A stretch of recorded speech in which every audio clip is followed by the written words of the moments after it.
Hi guys! Magandang gabi! Welcome back po dito sa Gandara Asoyo Channel for Showbiz Update. Andito na naman nga po akong muli nagbabalik. Ang nagmamaganda ninyong katsismosang Kimpa, wala na nga pong iba. Ang lokaret na si Gandara SRU upang magatid sa inyo ng latest update and fresh happenings patungkol kina Kim Chiu and Paolo Avellino.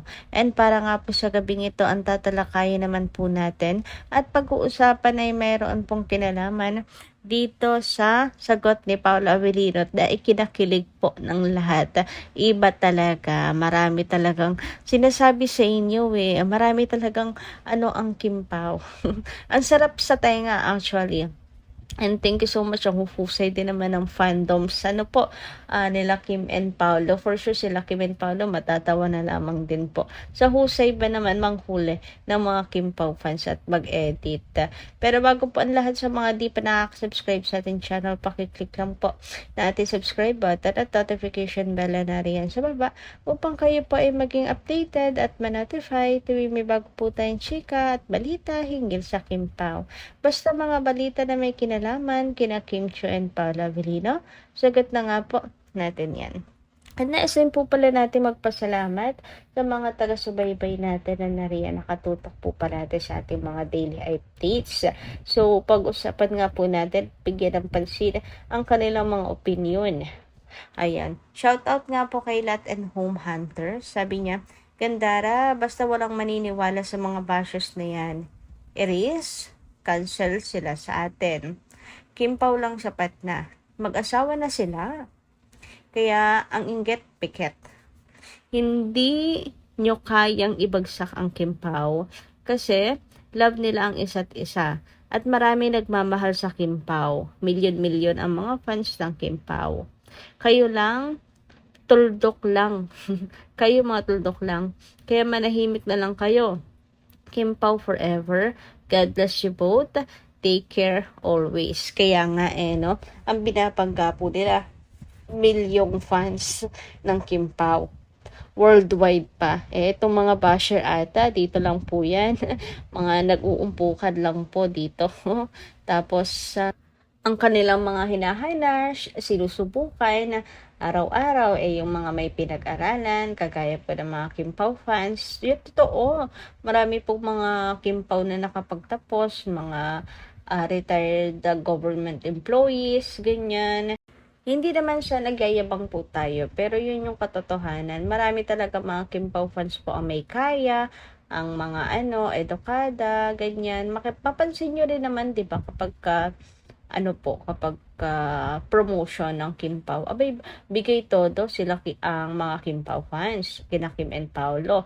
May mga pa-food cart pa yan sa taping or shooting nila Kim and Paolo, ganyan. And marami din po ang nakatira sa ibang bansa. Kaya naman, kapag may po ang Kim Pao event sa ibang bansa, ay hindi po nawawalan ng Kim Pao fans doon. 'Di ba? Dami pa rin pong mga pumupunta.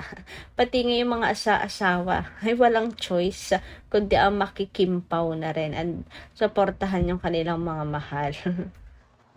Anyway, dumako naman po tayo sa comment ni Garche Love. Sabi niya, Hello Gindara, Happy Kim Pao Day. Wala namang masama sa ginawa ni Kimi sa pagpapapreserve ng Excel. Yun po ay kung sakali lang naman para may second option siya.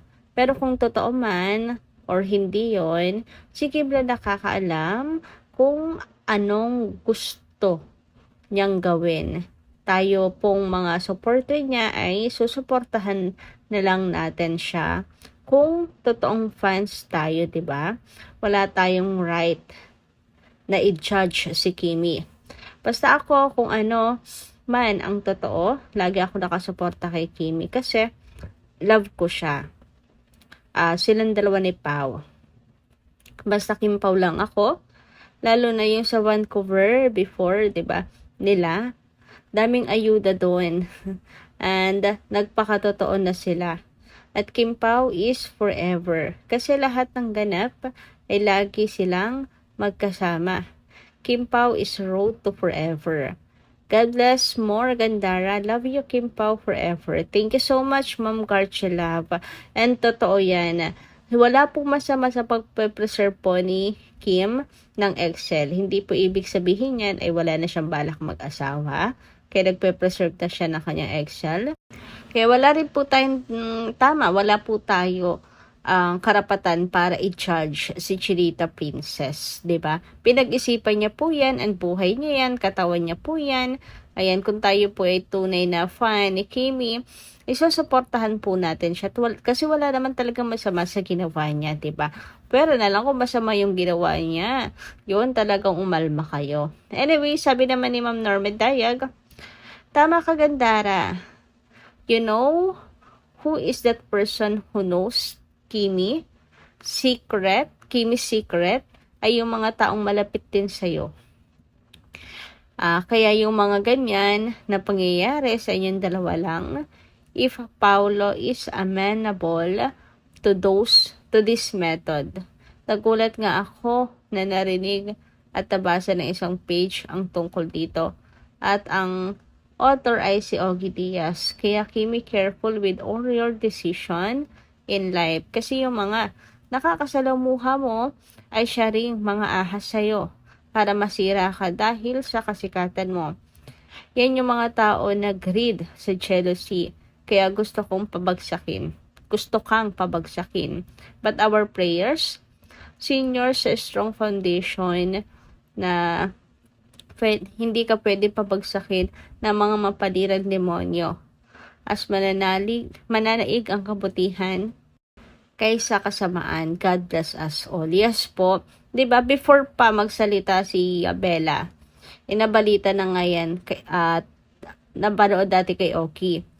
And yun nga, hindi po lalabas ang balitang yan kung wala pong traidor sa paligid ni Kim Chiu. 'Di ba? Kasi makakalam lang po niya na yung mga nasa paligid niya, nakakalam ng katotohanan. Kung walang traidor, hindi po yun makakalabas. So, ayun, nabalita nga po sa social media, binalita ni Ogie, siya na po ang nauna. At ngayon, si Bella, alam natin na may consent yun ni Kim kasi best friend po niya yun.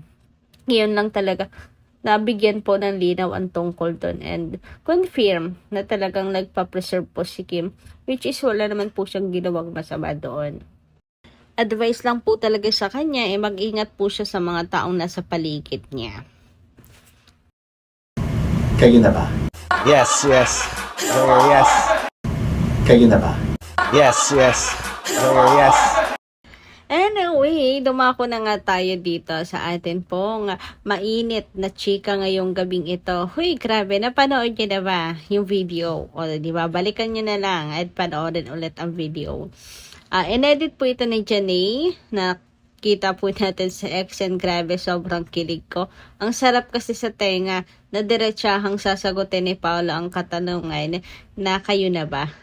Well, tumango naman si Paolo Avellino sa original video. Tumango talaga siya. Pero dito, sa edit na to, bagong edit lang po ni Janay, ay diretsahang sumagot si Pao ng yes. 'Di ba?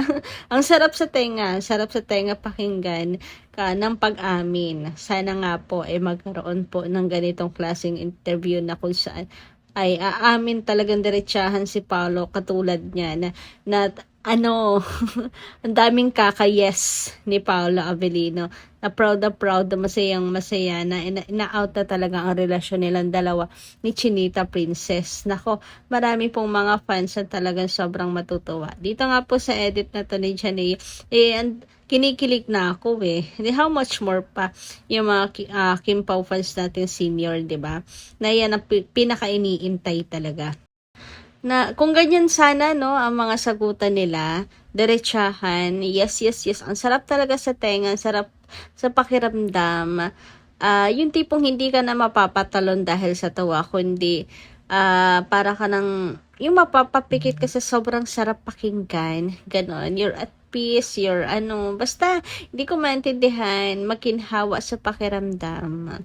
Opo, talaga. Hindi ko ma-explain ng maayos, pero yun yung pakiramdam ko, na marinig ko to, diretsuhan kasi.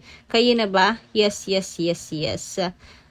Na parang na-shock lang, natigilan ako na, ang sarap sa ears. Para ka nakikinig ng kantang masarap sa tenga, ganun. Anyway, kailan nga kaya darating po yung punto na yan? Ano? Anyway, di rin naman po lugi kasi sa tanong na yung pagsagot niya ni Pao ay tungkol naman po yan sa ano po, kung gusto niya si Kim Chu in real life talaga, kung type niya. And yes naman po ang sagot ni Paolo Avellino. So, hindi naman po tayo lugi mga Kim Pao fans doon. Diretsahan at masarap. Ito lang pala, no? Ito lang pala ang makakapagpaamin sa Kim Pao. Ang lie detector test. Talaga naman kasi pong mahuhuli po silang dalawa ni Kimi pa nagsisinungaling sila. So, ito lang pala ang solusyon. So, wala na. Finish na, 'di ba mga kakimpaw? Anyway, hanggang dito lang po muna yung aking update. Thank you so much po sa pakikinigan. Kita kas po muli sa mga susunod natin, chika. Maraming salamat at ingat po kayo palagi.